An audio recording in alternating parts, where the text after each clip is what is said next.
Rode microphones are the official microphones of BeTerrific. Find out more at rodemic.com.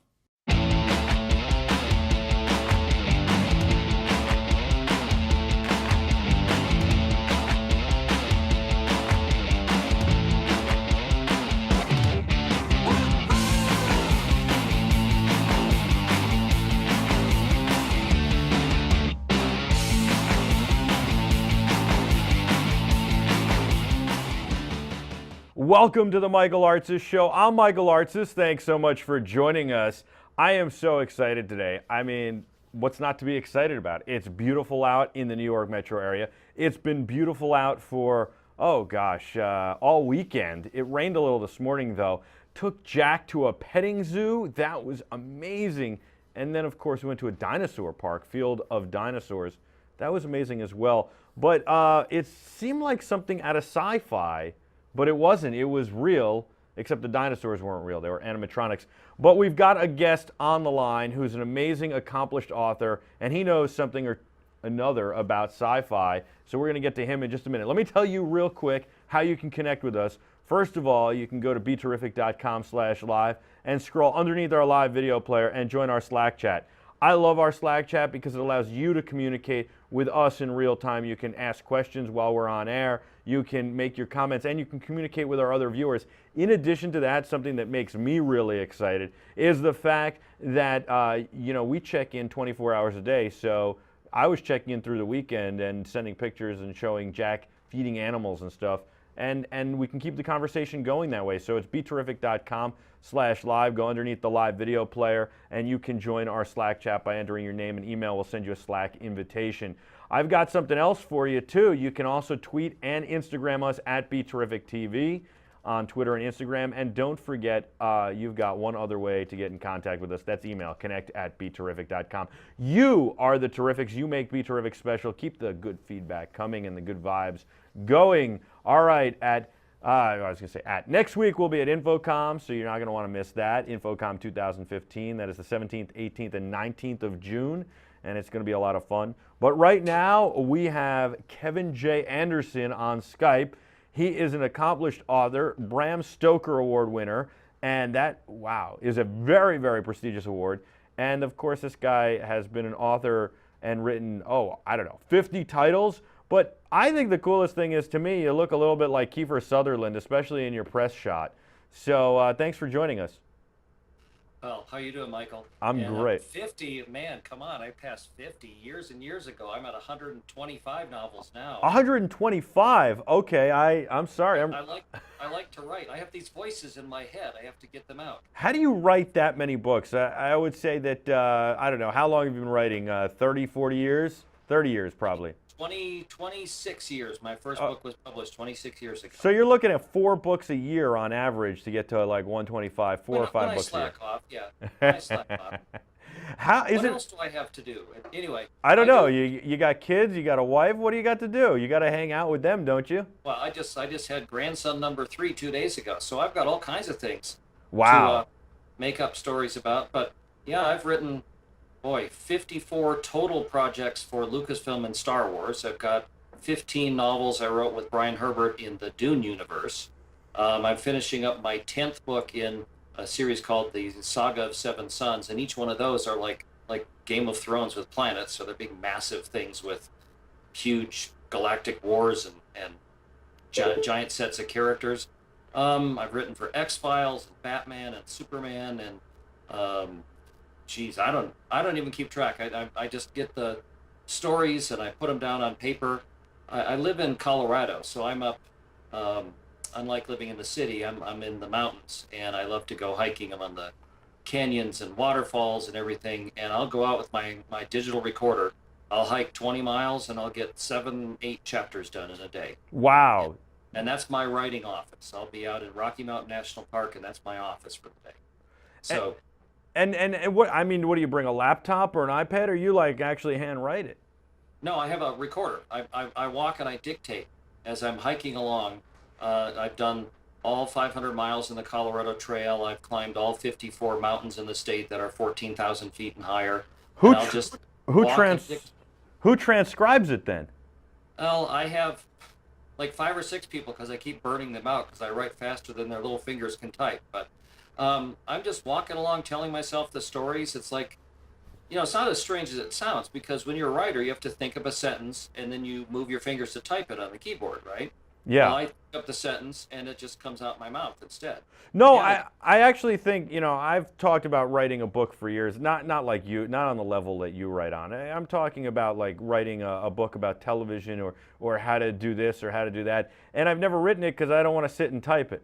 But I actually think that dictating it is a terrific way, and letting somebody else type it is actually perfect, especially because for me, I have terrible grammar and punctuation, and it would eliminate all those problems.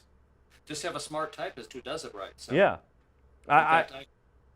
My typist, remember, I'm climbing mountains and stuff while I'm doing this. My typist says that, like, there are times I'm getting to the top of the peak and I'm heaving in deep breaths and panting, and she says it's like transcribing an obscene phone call with a good story behind it. I mean, that's amazing, though. I think you're the only author I've ever met who doesn't sit at a typewriter all day and do this. Well, you need to tell your listeners explain what a typewriter is. It's like a steampunk version of a laptop. You know what? My listeners know, my viewers know what a typewriter is. Trust me. All right. They do. All right. No, not all of them, but a lot of them. They're terrifics. I spend a lot of time editing at the keyboard, but I'd really rather, when I'm making stuff up, when I'm doing my scenes, when I'm writing them in the first place, I have my notes, so I outline everything. It's like if you have a general contractor, you want him to have a blueprint before he starts building things, right? So you don't just randomly start walking and talking. You actually have an idea of what you're going to talk about and what you're talking about. The book I'm doing right now has 128 chapters and 34 different viewpoint characters. I have that thing outlined chapter by chapter by chapter, and I know whose point of view it is, what happens in that chapter. And just this morning, I went out and I walked for about 2 hours on a trail, and I wrote chapter 76, 77, and 78. Wow. And I caused a great deal of mayhem and destroyed part of a planet, and so I've had a good day. But how do you concentrate when I don't think I could concentrate. See, I could do a show, I could do this all day long. You and I could talk, I could be typing here, I could do 50 other things at the same time. 90% of the time I can handle all this stuff coming at me at one time. But literally, I don't think I could walk up a mountain or hike, especially when it starts getting hard, and keep my train of thought and make up these elaborate worlds and then remember, I got to remember back to chapter 2, or I got to remember what happened here and there. And I think that it would be so challenging. I feel like that's unbelievable. I'm really, really impressed by this. Well, see, one of the other things about doing the hiking, though, and I made the point that you're in the city, I can't write in the city, because if I'm walking down the sidewalk, there's people all over the place, and I can't concentrate. But if I'm out on the trail, miles from the nearest human being, and I'm surrounded by input, by inspiration, by the mountains and the waterfall and the canyons and the trees and hopefully not rattlesnakes and bears and stuff like that. But if you might have heard about runners that they get into like this fugue state, or the runner's high, when they just sort of get so focused on running that that's all they think about and that's what they're doing. And when I'm out on a long hike and I just go for miles and miles, my whole focus is just in this chapter that I'm writing, and I'm living the characters and I'm seeing around them the things that's happening. And it works for me that way. It's so fascinating. I see you got a puppy back there. What's that puppy's name? I have a puppy.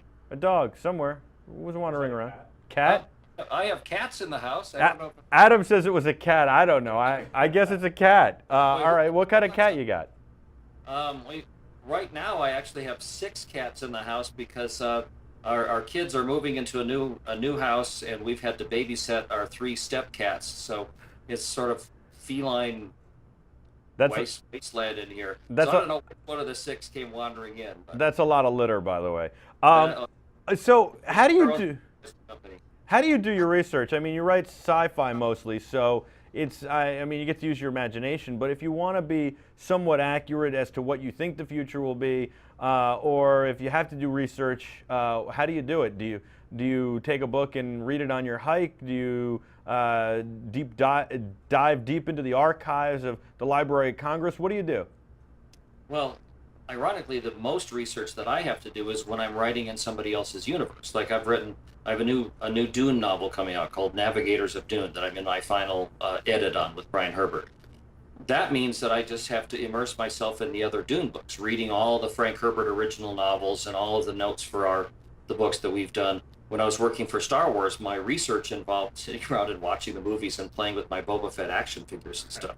That was research, that's actual research. It sounds like a hard life. It's tough. And right now, with the book I'm writing, which is called Eternity's Mind, it's the third book in this big science fiction trilogy, and the first one is called The Dark Between the Stars, and that's nominated for the Hugo Award this year for Best Science Fiction Novel. Wow. So that's my first one of those. I'm pretty pleased with that. But the hardest thing with that is it's people, it's characters, and it's places and alien races, and just having to keep everything straight in my head. That's the hard part, because it's your listeners know about Game of Thrones. Just trying to think about Game of Thrones and all of those characters and all those countries and all those costumes and all those languages and the weapons and the history and the legends, that it's just holding it all in your head requires a lot of empty brain space. Yeah, I mean, in Game of Thrones, they have all sorts of people who figure out continuity and costuming and all this stuff, make sure everything is right from scene to scene. You don't have that. You have you. So it's very interesting. I want to know so much more. I'm so fascinated by you. We've got a lot to talk about. We got to take a quick break. When we come back, We'll have more with Kevin J. Anderson. And I'm excited. I mean, you're unbelievable. I got to know more about this. So you're the Terrifics. We'll be back right after this. Don't go anywhere.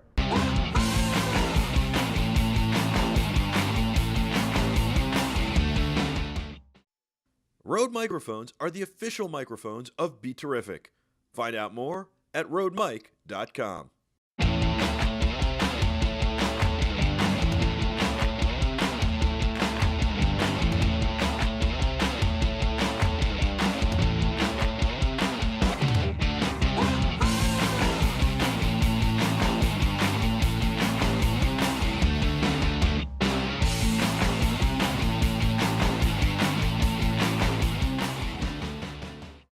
Welcome back to the Michael Artsis Show. I'm Michael Artsis. Thanks so much for joining us. I'm just so excited today. We've got such a great guest, and we've got so much going on. Don't forget, you can join us in the Slack chat, beterrific.com/Slack.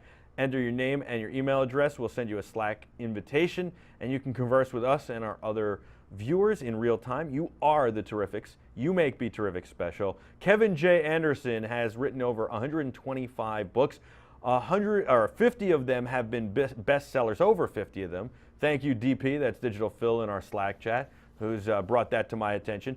And he's joining us now via Skype. We're using New Tech's Talk Show. Sorry about that. And I got to thank my man Scott Carroll over at New Tech for hooking this up and helping us test this out, as well as Kevin helped test this out earlier. Kevin, thanks so much for joining us. You were telling us about dictating, and that's how you write. You climb, you mountain climb, it gets you in the right headspace, and you hike and you do all this stuff, and that's what you do to kind of prepare yourself. But I'm a dictator. Yeah, you're a dictator. I like that. The thing I don't get is, I mean, you didn't go to school for this. You went to school to type. How'd you get, I can't get past the fact that at some point you said, this is the way I'm going to do it. When did you start doing this? It wasn't right out of school. No, but I probably started doing the dictating stuff maybe 25 years ago, 26 years ago, something like that. Because I find that when I'm trying to work out a very complicated part in a plot, like how does this battle work, or if I'm just trying to get more background on my characters or just details of things, I like to go out for a walk. It's just sort of like moving around and walking, just like some people get their best ideas in the shower. Well, I get mine when I'm out walking. I'll just be wandering along. And so I got in this habit of going out for a walk at night. There's like bike paths and stuff around my house. So I'd go out for a walk, and I would just be thinking about, well, how do I do this plot twist, or how do I set up, when you're doing a big fantasy battle or something, it's like choreographing a game of Risk. You have to put all the pieces in the right place. So I'd go out for a walk and just think about all this stuff and figure things out. And what would invariably happen is I'd be like a mile away from my house, and I would get all the brilliant details. I'd know everything how it had to happen, and then I'd run back home and I'd forget most of it by the time I got home. So I started carrying like at the time it was a micro cassette recorder, and I would just carry it, and I would just take notes when I was doing, oh, remember this, or this guy's father was in the Colonial Marines, or something like that. That's really good for character development, because if say I've got a brand new character that I'm going to be working on, and I'll just walk out and I'll just start like free associating that, his best friend was this person, and that his hobby is that, and he had a pet slark when he was 17 on a volcano planet, and just going on and on like that. If I had to remember everything, I would never organize it, but just it doesn't matter when you're taking notes. I could just free associate and dictate whatever I had, and then I could like transcribe whatever was worth keeping. That was especially when I would do plotting. I'd go, oh, and this person has to be here, and then this connects with that story, that the cavalry's coming in at this part of it, and this guy's betraying that guy. And it got to the point where I was outlining in such detail, it was effectively a first draft. And then I thought, well, rather than going back to my office and sitting my butt in the chair in front of the keyboard and trying to concentrate when the phone rings every 5 minutes and the doorbell rings and the cat comes in, if I'm out on a trail, nobody's interrupting me. So I could go out and just get in the zone and keep writing. And I found that was so effective for me that I've almost turned it around. It's virtually impossible for me to write sitting at the keyboard because I'm too restless. I don't want to just sit there and stare at the words on the screen. I love it. I think it's so fascinating. I like how you did it, and I really like that you dictate. I don't know. To me, that's how I'd want to write a book. And I like the fact that you're doing this. You're being active. You're not just sitting in the house, but the sights and sounds around you are kind of helping to shape the story too. And I think it's fascinating. But as an example, though, I've written a bunch of my Dune books, Big Desert Planet, Sandworms, and everything. I've written a bunch of that at the Great Sand Dunes National Park or out in Death Valley, which is like as appropriate as you can get. I did this one chapter where for one of my Star Wars books, where Han Solo and Princess Leia were on that ice planet in The Empire Strikes Back called Hoth. So they're on this ice planet, and I'm writing this while I'm snowshoeing through the Sierra Nevadas after a fresh snowfall. So I'm surrounded by snow and crunching along and seeing the breath come out of my mouth. And it's just like a full-on inspiration of details coming from all directions. Why don't more authors do it like this? I'm trying to convert as many as I can. Not that I care. I mean, there is no right way to write. No, of course. I agree. If you want to write in crayon on a white tablecloth, then go ahead. But I just find that I'm a storyteller. I mean, Homer sat there and told his stories out loud, and I'm telling my stories out loud. Do people ever think that you're crazy when you're walking past them? I mean, there got to be people on the trail or who pass you or something like that that must think you're nuts. Well, not if you choose trails where there aren't people. Well, there's that, but also it used to be very strange, but now everybody's got cell phones and Bluetooths and whatever, so if I'm walking along talking into something, they just think it's my iPhone or something. Yeah. Well, and do you use a recorder to this day? Is it a digital recorder, or do you use a phone or something?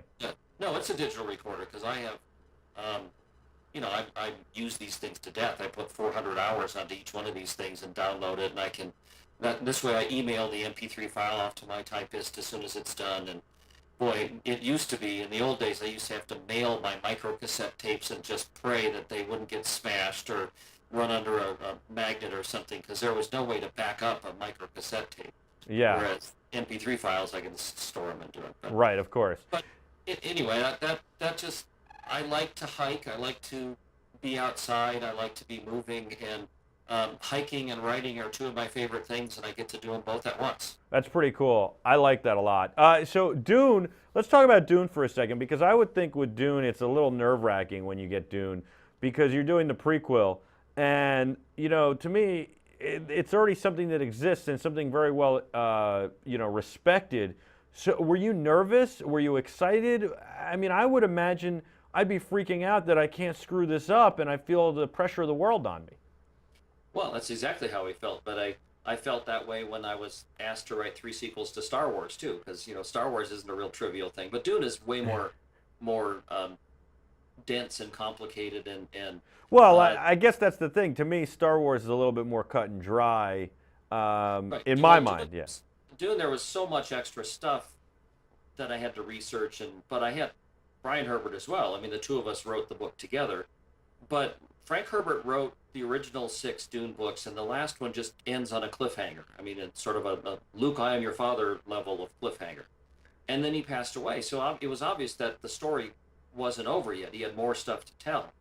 And so when Brian and I got together, we were talking about that we really needed to finish this up, but it had been so many years since that book 6 had come out. We wanted to do something to get people reading Dune again, because there had been nothing new for a long time. So we wrote an original trilogy called House Atreides and House Harkonnen and House Carino, which was the whole prequel story. It's the story of Duke Leto and Lady Jessica and their battles with the Baron Harkonnen and how the Emperor gets to the throne. And that ends with the birth of Paul Atreides. So it's like just the previous generation of it.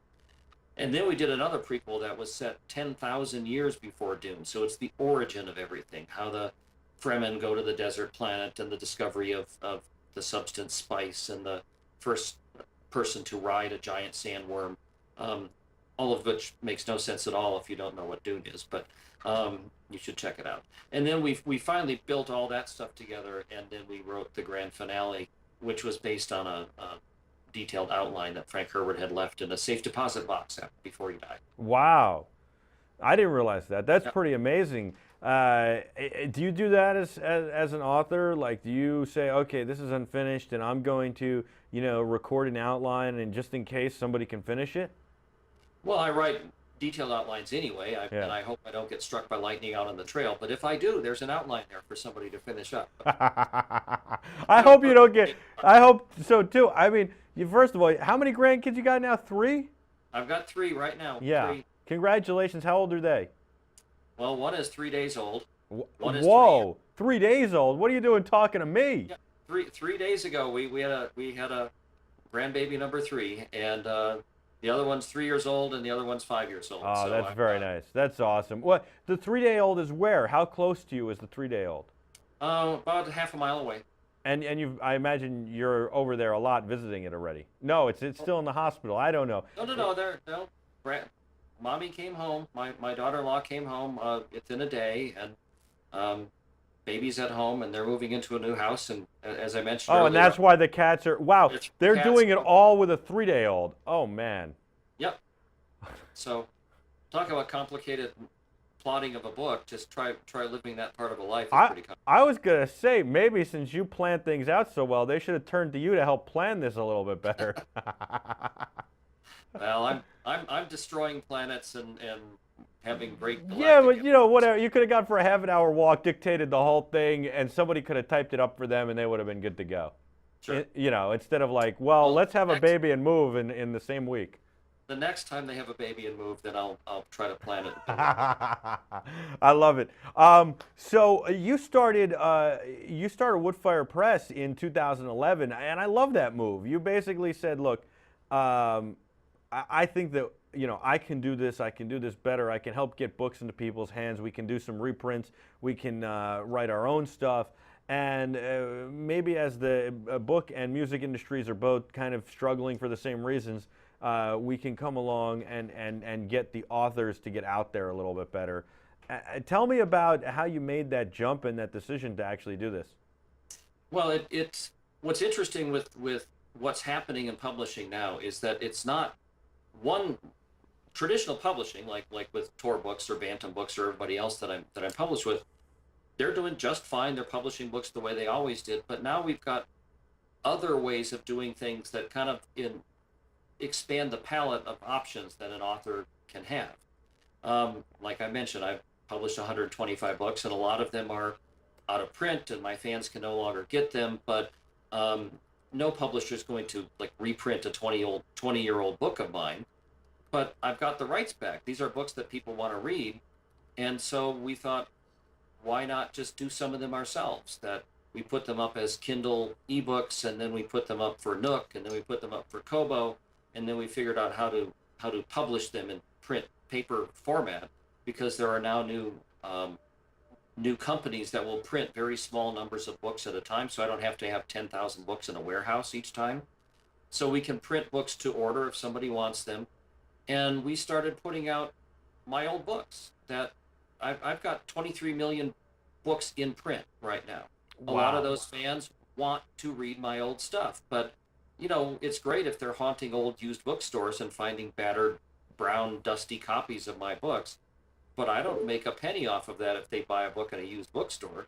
So I thought, let's make them available. And I reissued my very first novel called Resurrection Inc. Then I reissued my next couple of novels that came out back in the late 1980s, early 90s. And holy cow, they sold as well, and I made as much money from my ebooks and my personal sales as the books paid me in the first place when they came out. That's and awesome. We thought, this is pretty neat.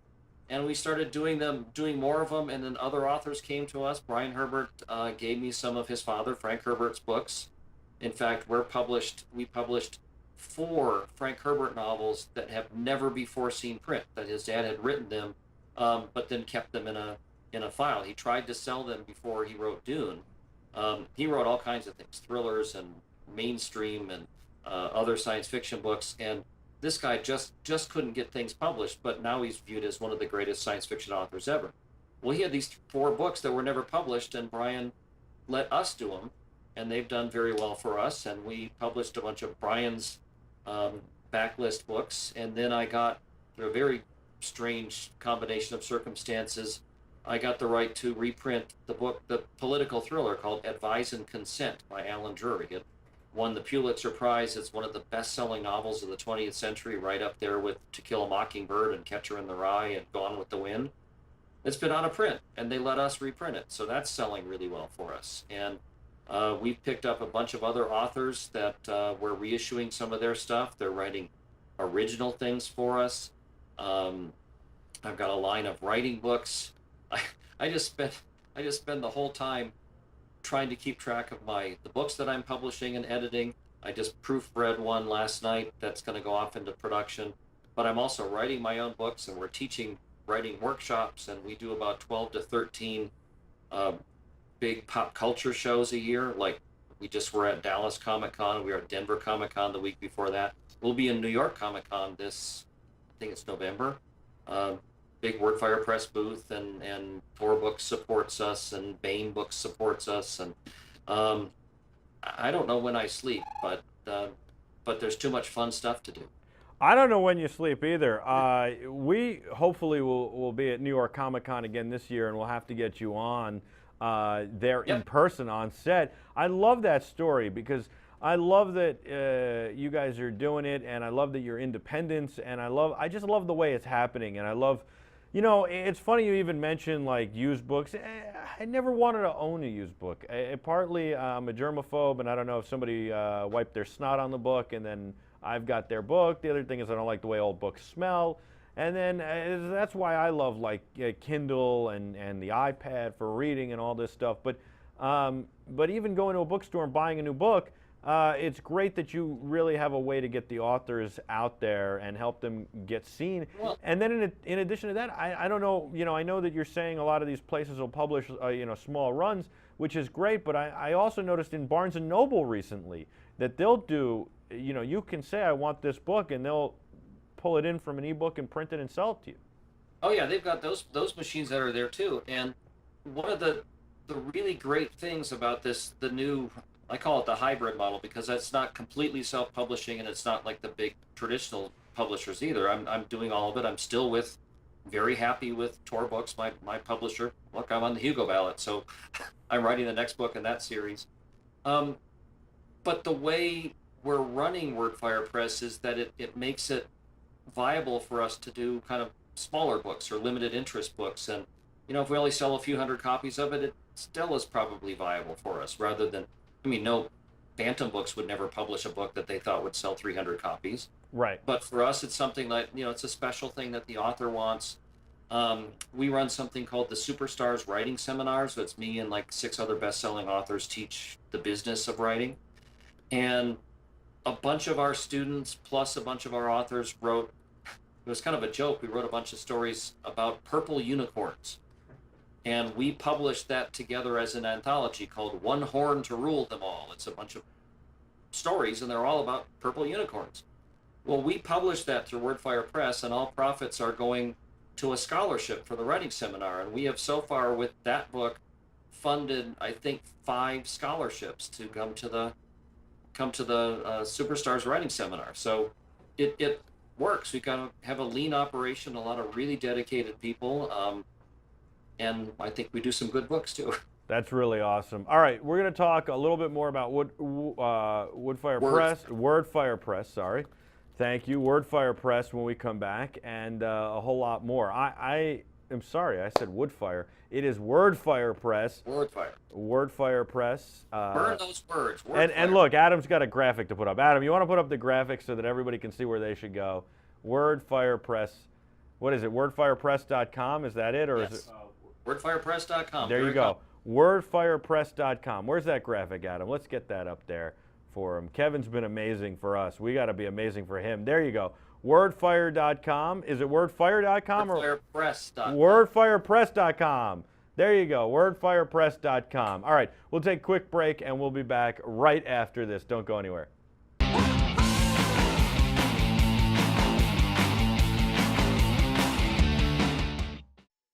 Rode microphones are the official microphones of BeTerrific.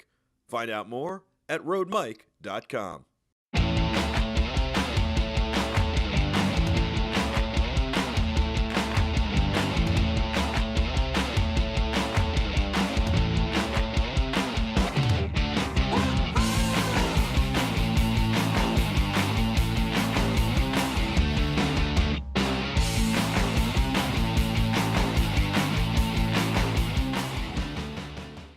Welcome back to the Michael Artsis Show. I'm Michael Artsis. You're watching BeTerrific. Thanks so much for joining us. You're the Terrifics, and you make BeTerrific special. So join us in our Slack chat, BeTerrific.com/Slack. Enter your name and your email address, and we'll send you an invitation to join the rest of the Terrifics in the Slack chat. You can converse with them, and of course with us in real time. Write your comments and your questions, and we'll read them on air. So it's a lot of fun. So of course we're talking to Kevin J. Anderson. He is an author that is amazing, owns Woodfire Press, started it, WordFire Press. There we go. I don't know, I must be hungry or something. I'm thinking of wood-fired pizza. Wood-fired pizza and WordFire Press. Does that sound good, wood-fired pizza right now? Are you hungry? I feel like you take hikes, you need to eat. Yes. All right. But so I eat already, so. It's WordFire Press, WordFirePress.com. You got to check it out.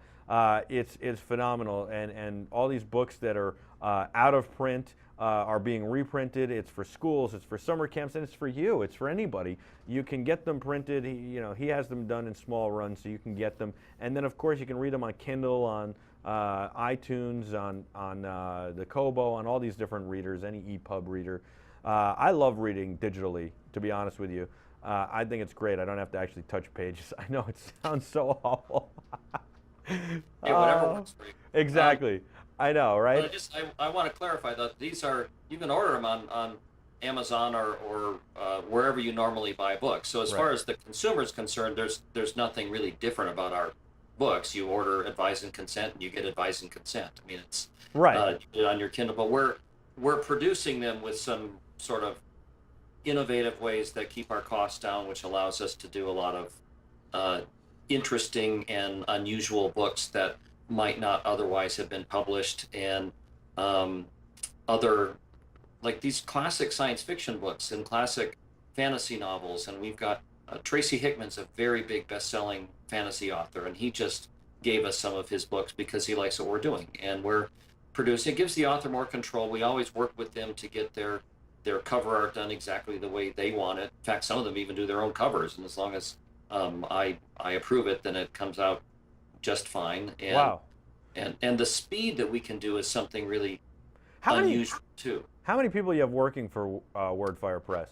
In total, probably about 10 to 12. Wow. In different capacities. I mean, there's and we have a lot of proofers and production design and cover designers, and a lot of them are contractors, and we have people that we do shows. I mean, we sold 900 books last weekend at the Dallas Comic Con. We have a big table, put them all out at the table, and just meet the fans and they get their pictures taken, they get their autographs. We have a bunch of our B-string authors come, like the newer authors, who are just really enthusiastic about their new books that we published, and they kind of blew us away. I ordered 60 copies of each of our new authors' books, and they sold out. They sold all of them. Wow. And I've done lots and lots of book signings, and there are not very many book signings where I'll sell 60 copies of my own book. So it's doing pretty well for us. And I got to tell you, I have the coolest job in the world, because I'm working on Star Wars and working on Batman and Superman stuff, and one I'd also love to talk about because it's coming out in a couple of months. A very good friend of mine is Neil Peart, the drummer from the band Rush, and he and I have known each other for 25 years. And Rush came out with a concept album. Their most recent album is called Clockwork Angels, and Neil and I worked together, and I wrote the novel based on the album, which is this big steampunk fantasy adventure that came out, illustrated by the guy who paints all the Rush covers. And it's just a beautiful book. It hit the New York Times bestseller list. It won several awards, and Rush is on tour again right now. And Neil and I have finished a sequel called Clockwork Lives, and it is just the best thing I've ever done. I'm so thrilled with it, and it comes out in September, and it's going to be this beautiful oxblood red leather cover with gold stamping on it and illustrations throughout, and it's still only like $25 hardcover. It's just gorgeous. So I gotta gush about that because I just love the book so much. Wow, that sounds so amazing. I really like that. I know Adam is back there. He is just beside himself because he's a big music fan, a big Rush fan. I know a lot of our Terrifics are. Adam, what do you think of this?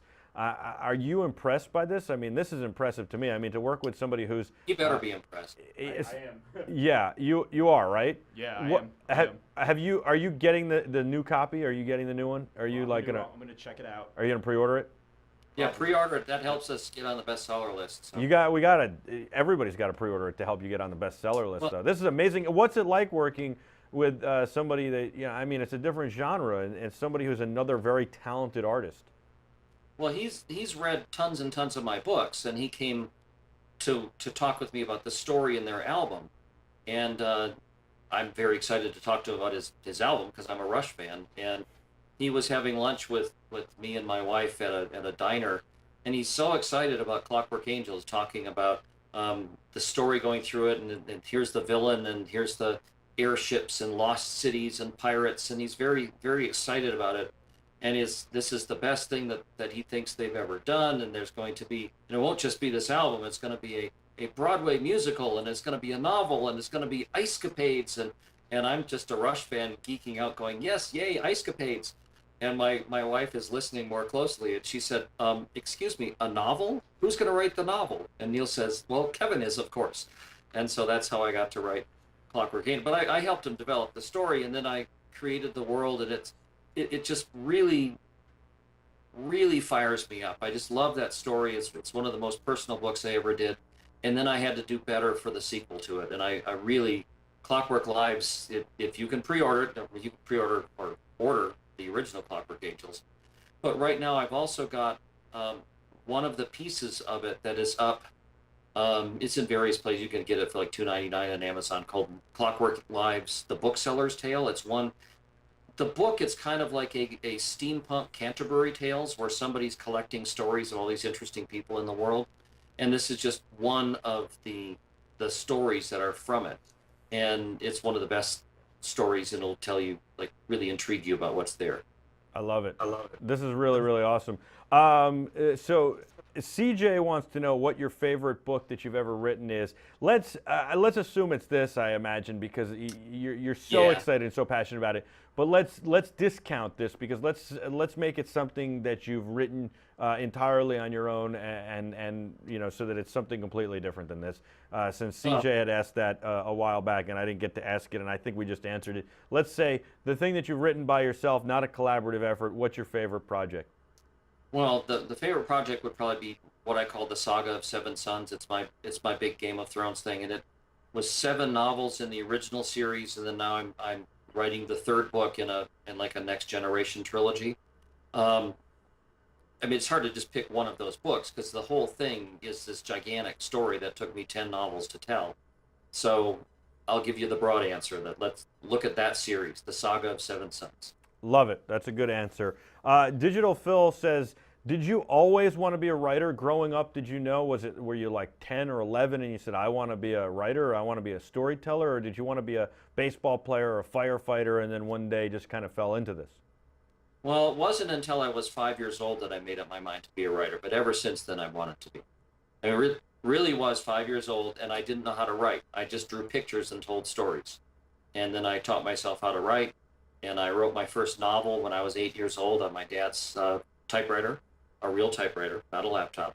Um, and when I was 10 years old, I had saved up enough money from my allowance or from like collecting bottles and cans and recycling them, that I had enough money that I could either buy my own bicycle or my own typewriter. And I spent all of my money on my very own electric typewriter. Wow. So I've always known I wanted to be a writer. Wow, that's pretty cool. I can't even imagine that. I mean, I guess I always wanted to do this, but it took me a little while to realize that. I didn't realize till I was in high school. I certainly enjoyed talking, and I certainly enjoyed being an entrepreneur, or wanted to be an entrepreneur. I wanted to open a bicycle washing business. My parents wouldn't let me. They were afraid that somebody would come and like hurt me. So they wouldn't let me open a bicycle washing business. But I hear that's a dangerous profession. yeah, it's very, very. You don't know who's going to come and get you when you're washing a bike. But I like this a lot. Have you ever, Paul Dixon wants to know, have you ever written your friends into a book, or like, you know, the guy from Rush, right? Would you ever write him into a book that's not his book? You know, the book you like, would he be a character in some other book? Um, the characters have to be somebody that I create myself because I have to live with, well, unless I'm borrowing characters like Luke Skywalker or Sure. Paul Atreides or something.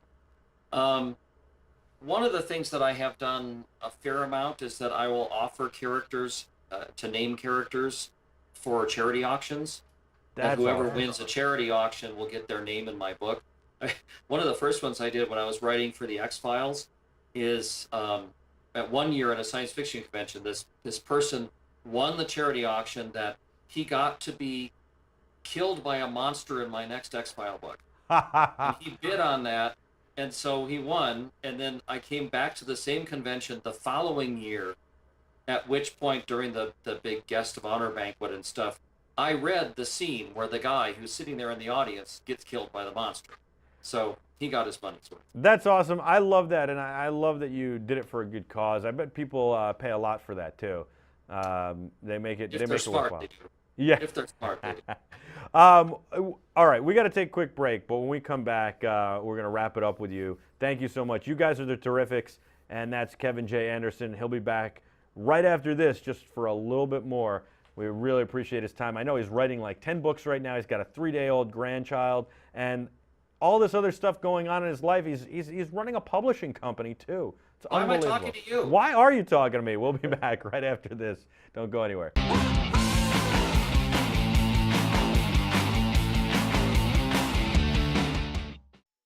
Rode microphones are the official microphones of BeTerrific. Find out more at rodemic.com.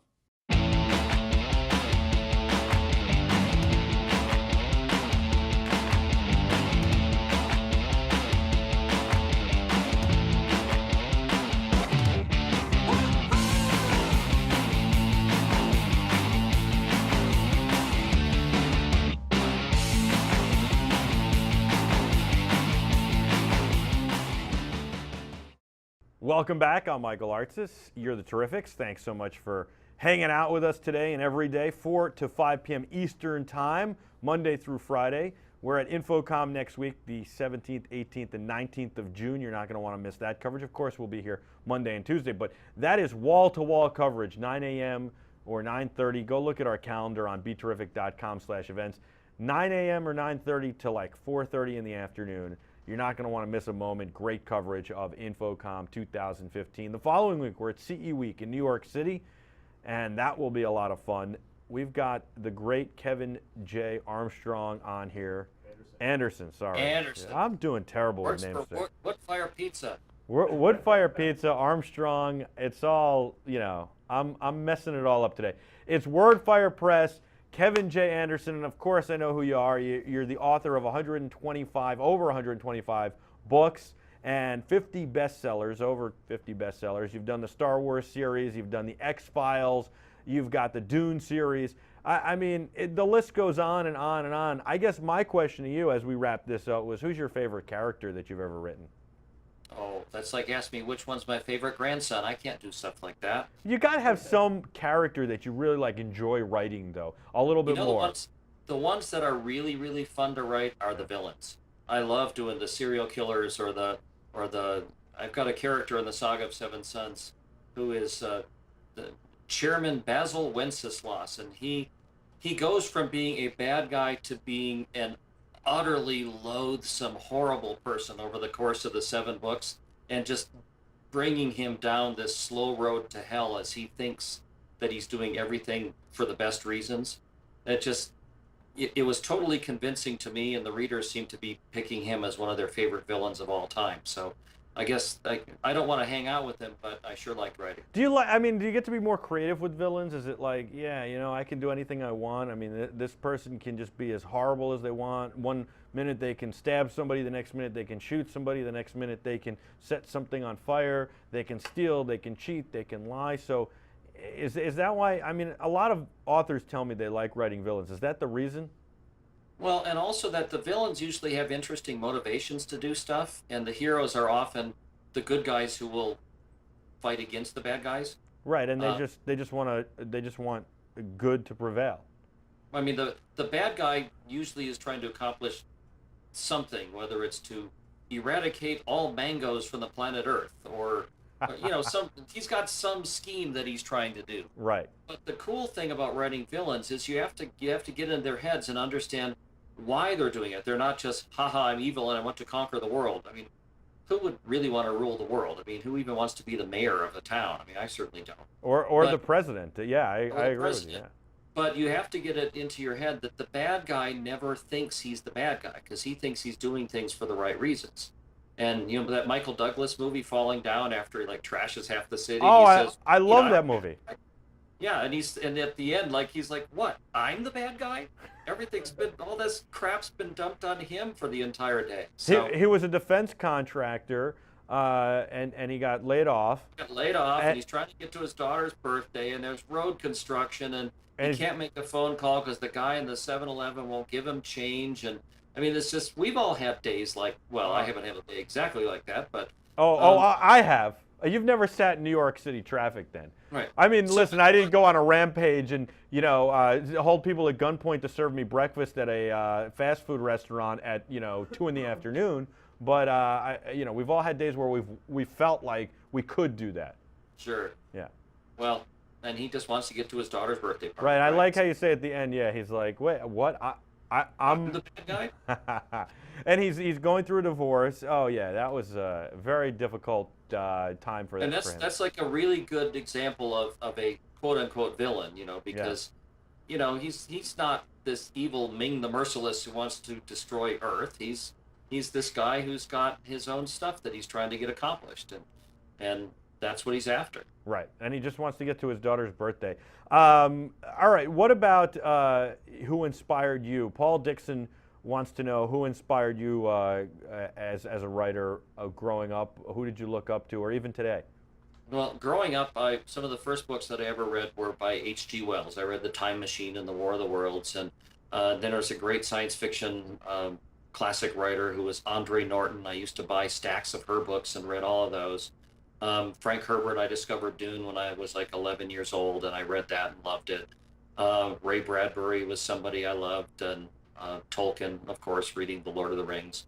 And then more recently, Dean Koontz was one of my mentors when I was just starting out. He kind of took me under his wing and helped me get into the publishing world and got me my agent.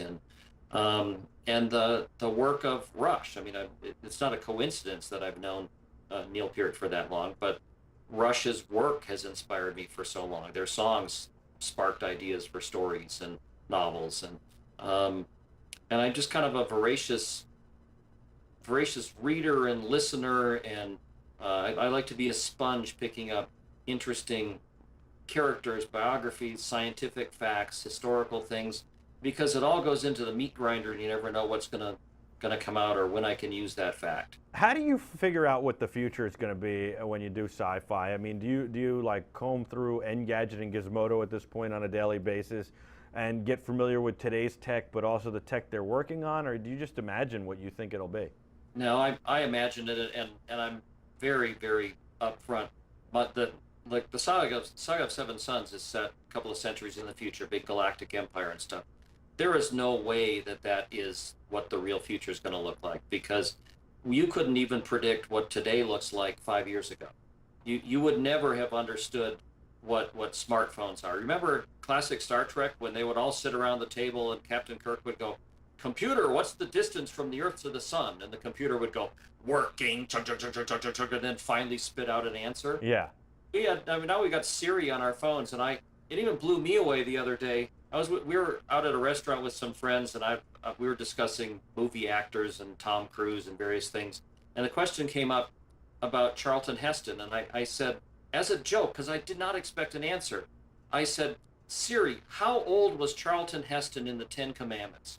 And immediately she gave me to the day how old he was on the day that the movie premiered. Wow, And that's impressive. So amazing compared to what, I mean, I used to have a flip phone. I thought it was cool that there was a camera on it. I mean, now, and who would have predicted the fact that because everybody has a cell phone, we've all basically stopped wearing wristwatches. Right. And then Apple comes out with an Apple Watch, and we're all thinking, but we just stopped wearing all those. But the consequence of smartphones displaying the correct time, leading to the need that nobody needs to wear a watch anymore, is not something that I know any science fiction writer would predict. Right. We're not very good at predicting things. I mean, in fact, if you look at any of the science fiction from the 60s and the 50s, 60s, 70s, well, let me finish. And so if you had written a story that said, we, the United States, got our act together and we made a mission to land a man on the moon, and we went back 5 times and basically said, been there, done that, lost interest, never went back. You would have been laughed out of the science fiction field if you suggested that future. But that's what really happened. Yeah. Yeah. Well, and you're right. And where are flying cars? That's what I was going to say. Is that you know, where are the flying cars from the Jetsons? Where's Rosie? And we finally got FaceTime, I guess. Right. We finally have video phones. Yeah. That took forever to get those. But you're right though, and the moon thing just blows my mind. I don't know why we've said, oh well, okay, I guess there's nothing there. We can't find anything to be interested with there.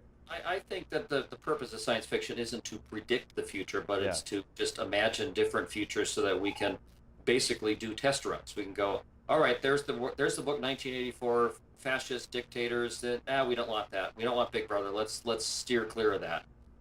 Well, we might want to remind ourselves to steer clear of that because we're heading sometimes. right for it. What do you do for fun? Do you watch movies? Well, I write. Yeah. I write for fun. What do you do for fun though? I hike for fun. But that's I go to see movies. I have 3 grandsons. yeah. Congratulations Congratulations again. What's the newest one's name? Theodore. I like that Theodore name. Harper David. So that's I like it. he's a 3-named baby. So. And then what about the other 2? And there is Harrison and Xavier. So Very we've got nice. 3 good ones.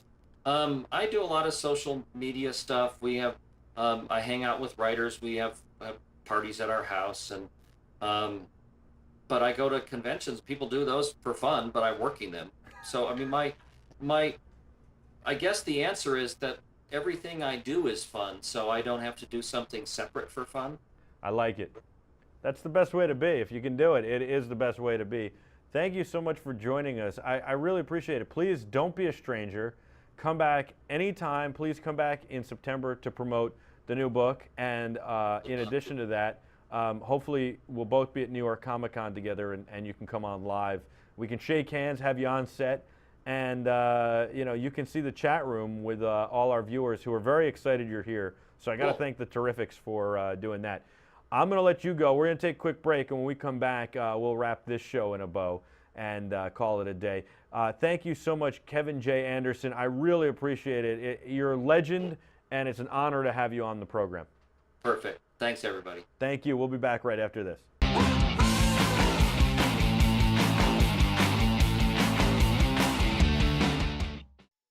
Rode microphones are the official microphones of BeTerrific. Find out more at rodemic.com.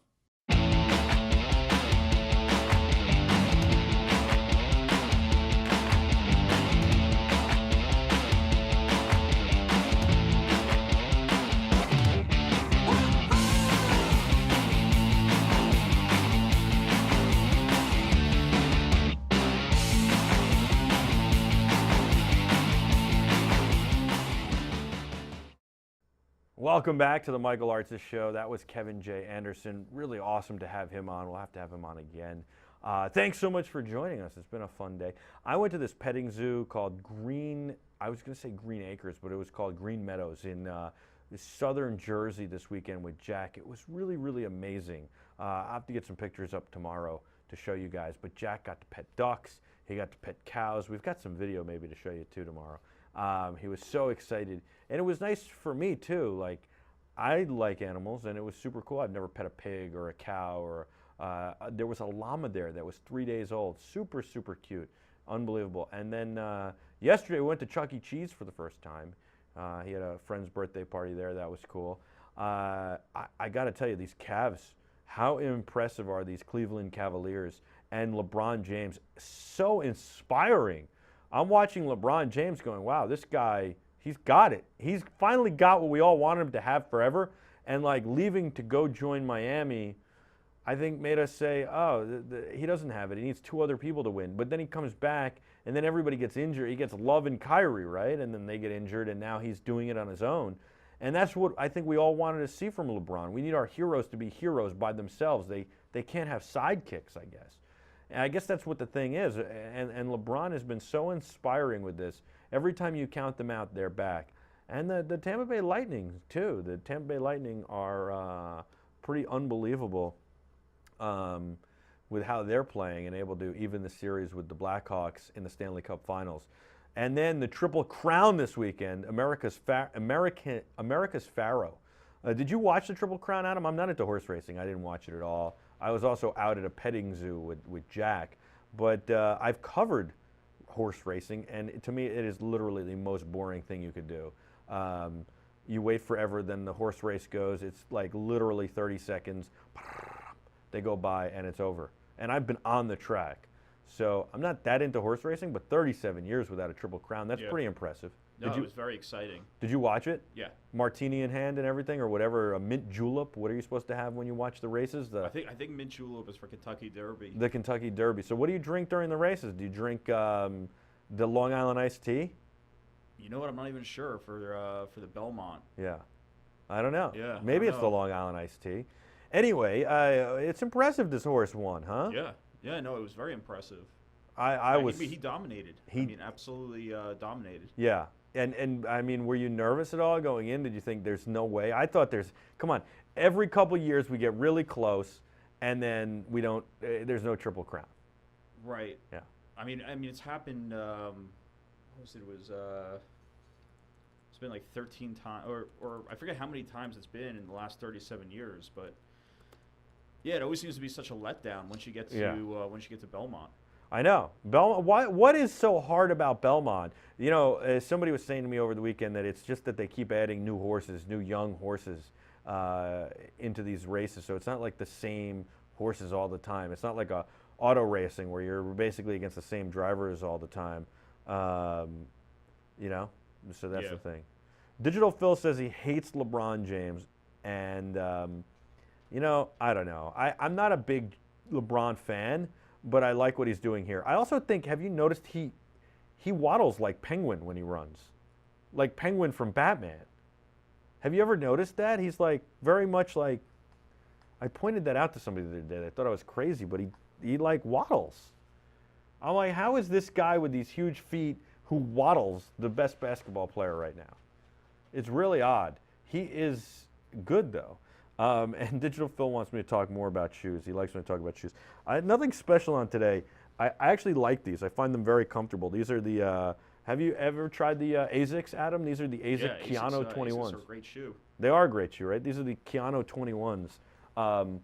I think they might be, I really love the New Balance. These might be the most comfortable shoes though, ever. Sneakers, seriously. I'm always tempted to get the PF Flyers. I want those shoes that Benny the Jet had to make him run faster and jump higher. Wow, I'm really having trouble talking today. What the hell's going on? Anyway, so I wanted the Benny the Jet shoes always, and I don't know if they're my style though. You know, I like the Nikes that I have that are the 5.0s, the free runs that are red. I love those. I love the New Balances. But I wore a pair of these worn out New Balance 990s this weekend, all weekend practically, except for at the birthday party for Jack's friend, Dylan. Dylan, get to the chopper. I wore the flights I have, the 89 flights, because I wanted to look like a cool dad. And Jill's like, you don't have to get so dressed up. Meanwhile, she looks great. And then I go there and she's like, look, the other dads aren't dressed up. I'm like, hey, I'm representing you and Jack, don't you? And besides, maybe, maybe you want me to look good, right? I don't know. Just saying, maybe I want to look good for you. Anyway, so I got the flights on, and the tight jeans, and I look a little bit like Marty McFly there. And then I changed them to go. So the petting zoo we went to Saturday. Where the hell did we go yesterday? Adam, did I send you a picture of being somewhere yesterday? I can't even remember. Oh, we went to the dinosaur thing. Yeah, the dinosaur. Yeah. So the petting zoo, I wore the 990s, but they're worn out, and my feet and my hips were killing me. And then Sunday I wore the flights for a while, and then I switched to the 990s, the worn out 990s for the dinosaur park, and my feet were killing me again. And then so this morning I said I got to wear these Keanos. I really like these Keanos though. They're not like cool. They're no LeBrons. They don't have pumps or anything like that, but I like them. I like the Keanos. There you go. Digital Phil put up the Benny the Jet PF Flyers. They'll make you run faster and jump higher. We should get a pair just for fun, but they definitely don't look comfortable. But they're also not my style. I don't think if I was in the 50s I would even wear those. I would have been like the kid who somehow had like a cool pair of Nikes. I feel like. I'm really into like my clothes, But today I'm wearing these. They're very comfortable. I was actually thinking like these are the ones I got to wear on the plane to Infocom. The Keanos, they're super comfortable, the 21s. I was never an ASICS guy. I never liked Brooks or Saucony. Is that what it is, Saucony? I'm a big Nike guy, and I like New Balance a lot too. But you got to go with what's comfortable. The New Balance don't look cool, but do those Nikes always look cool or what? There you go. There we go. From Digital Phil, the PF Flyers. Adam, we could go down the block to the aperfectdealer.com, the New Balance store, and get those. I don't know. I got a pair of New Balance, these new ones that are pretty comfortable. I love sneakers, though. I really do. We should do SneakerCon. What do you think? Let me take a good look at that shot there with the PF Flyers. Yeah, those are cool. Those are definitely cool, man. Would you wear those? I feel like you'd wear those today. I don't know. You'd put on they kind of look like the Chuck Taylors. Would you put on a pair of Chuck Taylors? They don't have the white white soles though. Jill wears the Chuck Taylors all the time.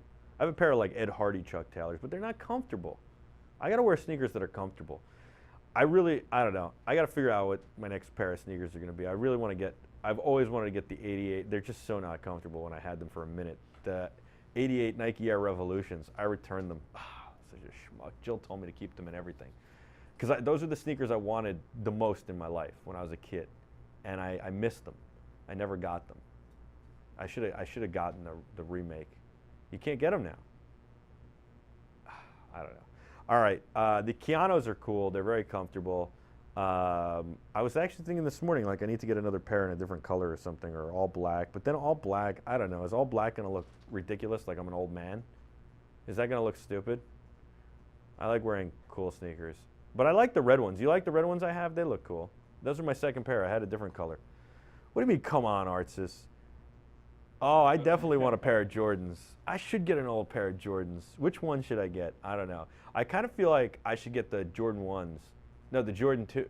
Were they really the Jordan 2s? Are they counted as the Jordan 2s? Because the first year, No, they're really the Jordan 1s, because the first year he had something different. They made him like a special pair of sneakers. But then they had the Jordan 1s. Those are the ones I kind of want to get. And then I had the one with the plastic thing on the front. I think that was the Jordan 5s or the 3s. I don't know. I kind of want to get those again. I don't know. We'll see what Jack gets into. I'll probably get into something Jack gets into a little bit. He's not into sneakers yet. He wears these native rubber shoes. They're awful. Look these up, Adam. They're the native rubber shoes for kids. Oh, those are my Nike Air Revolution. Put up my Nike Air Revolutions. Wrong colors, Digital Phil, but those are the ones I want. I wanted the blue. Oh, look how nice those are. Oh, you're killing me. I know everything. Like I can close my eyes and picture those in my head. Jarrett Scheinman had them. That's Handsome Jarrett. Johnny Globerman had those. Everybody had those. I didn't have them. I wanted that Velcro strap so badly. I ordered them, $59 on sale from Foot Locker like a year ago at Christmas. And then I got them, and they were too small, and then I got the bigger size. They exchanged them, and it was ridiculous. I had to pay more because the sale wasn't going on, so it's like $64 now. And Jill was like, for $64, you should just keep them, but they're the ugliest things, and I don't want you to wear them out, but you should just keep them because you've always wanted them. And then I was going to keep them, but they just were so uncomfortable I could never see wearing them. But now I feel like I should have kept them. I definitely should have kept them. They were cool, man. They were so cool. In blue and white and black and gray. They were unbelievable. I should have kept those, Adam. Oh, man. One day I'm going to get them again. I'm going to see them again, and I'm going to get them again. A lot of sneakers don't look cool on me, though. I will say that. But I don't know. I'll go for a pair of Jordans one day, too. Maybe. I don't know. Chris wears, he's going to be at Infocom. He wears the Jordans. He's got the Jordan 1s. He's got the special edition Jordan 1s. I don't know. Jack, he wears these natives, right? And the natives are, let's see, they're rubber. I think they're too small, but he doesn't want to wear anything else. And then I think they make his feet sweat too much. I don't know. I don't like these natives. Jill likes them. Jack loves them. You can't put them in anything else right now. We'll see what happens, but I think they're too small. I decided that this weekend, but the other ones are too big, like the next size up. Kids, it's so difficult. You find these things, they're like $20. So. They sell them at REI. Is that it? Yeah, that. I mean, like, do they look supportive? No. Do they look good? Do they even look that cool? I mean, they look cool on Jack, but I don't think they're, you know. Jill says, well, his feet get really hot, so he needs these. I think his feet get hot because those are rubber. That's like wearing a wetsuit or a PVC. I don't know. I got to shave my head, Adam. I didn't shave my head this morning, or my look face. like they're 3D printed. Do they? Are they, you think? They're I think they're like $20. They could be. Who knows? Native sneakers. Let's see. I'll go to Wikipedia. Here we go. Nothing. It's a novel. Native sneaker is a novel. Oh, man. Digital Phil found them. He found my Nike Air Revolutions. There they are. Oh, that kills me. He's right. That does kill me. Check out the Nike Air Revolution. Oh, look, the perforated leather in the toe box. Come on, Nike. Make them custom so I can get a custom pair. Oh, man. Those are so awesome. I miss those. How cool would I look where I would, that's the problem. Like, the flights actually look good. Those don't look good on me. Those look so bad. I look like, I look like one of those dads from the 80s who was trying too hard and then has the socks, like, up to his knee and the shorts. Like, it's just awful. I look so bad in those sneakers. But I like them. I think I might have to, if I see them again, I might have to do it. Plunk down. Here's the credit card. Whatever it takes. I don't know if I like this scruff, man. I'm looking at this on the monitor. I don't know if I like it. It's too thick, makes me look too chunky. I need to shave it to get the jawline. And how come some guys have like this perfect scoop here? I've just got lines here. I could shave the lines, but then it's not as cool. This is one day of not shaving, Adam. One day. That's why you go with the beard, right? Yep. I was thinking last night, like, Dollar Shave Club, if they became a sponsor, you'd have to shave. Would you do it? I mean, I don't think so. Not my face, at least. But you get in the my cheeks, neck, don't my you? neck, but Your neck? Yeah. What about the cheeks? See, that's the thing is, like, people think like beards are killing the razor companies, but they're not, because you still need razors. Maybe you don't need to buy them as frequently, but you need them. I was thinking about doing Dollar Shave Club too. Do you think that I could, I mean, they send you 6 blades in a month. I probably could deal with that. I'm trying to do all sorts of things for this whole thing, because it's like I buy those Gillettes and they're like $5-6 a blade, and then my head tears them up. And then my face, so now I'm on 2 different razors, one for my head and one for my face, so I could maybe maximize each cartridge. You know what I'm saying? And so I switch razors midstream. And then I was thinking, like, if I join Dollar Shave Club, here's the problem, like, they give you 1 handle, but I need 2 handles. Because I need a travel handle. That's how lazy I am. I have to have my stuff in the travel bag so that when I pack, I just grab it. You know what I'm talking about? Do you have that, or you actually take the stuff from home? I never take the stuff from home. The stuff from home stays at home. It's like I got the travel cords too for the power, like for my laptop. It's the same kind of thing. You know what I'm saying? Don't you, isn't that how everybody does it? No, people like take it out of their bathroom, put it in their bathroom bag, and then they go. I used to have a huge bathroom bag. I slimmed it down a lot so I could fit more clothes in my suitcase. All right, that's it for today's show, right? Yep. All right, we'll show pictures of Jack tomorrow. We'll show some video, the dinosaur exhibit. It was pretty cool. They had these big animatronic things, and they're closing. This is a whole story. We'll get into it tomorrow. All right, this is the Michael Artsis Show. Who do we have as a guest tomorrow? I'll have to check. All right. You know whose birthday is Wednesday? Whose birthday? Giacomo. Oh, Jack will be 2 Wednesday. All right. You guys have a great day. I got to thank the great Kevin J. Anderson for coming on. I got to thank Alexei for setting that up, and rabidfanboy.com. And of course, you got to go to wordfirepress.com. Don't forget about checking out newtech.com. We're using the talk show to do our Skype. I got to thank my buddy Scott Carroll, who hooked that up and then also helped us test. He was amazing. The talk show is really awesome. I think it gives us much smoother video, much better video, much higher quality video from our Skype, and better audio. We're still working through setting it up a little, but it's really, really awesome, and it's super easy to use.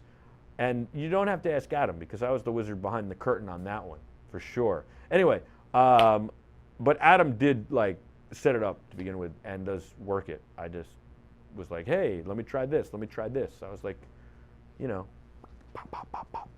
All right, I'm Michael Artsis, he's Adam Holtz, and this is the Michael Artsis Show on BeTerrific. Thanks so much for watching. Until next time, be terrific.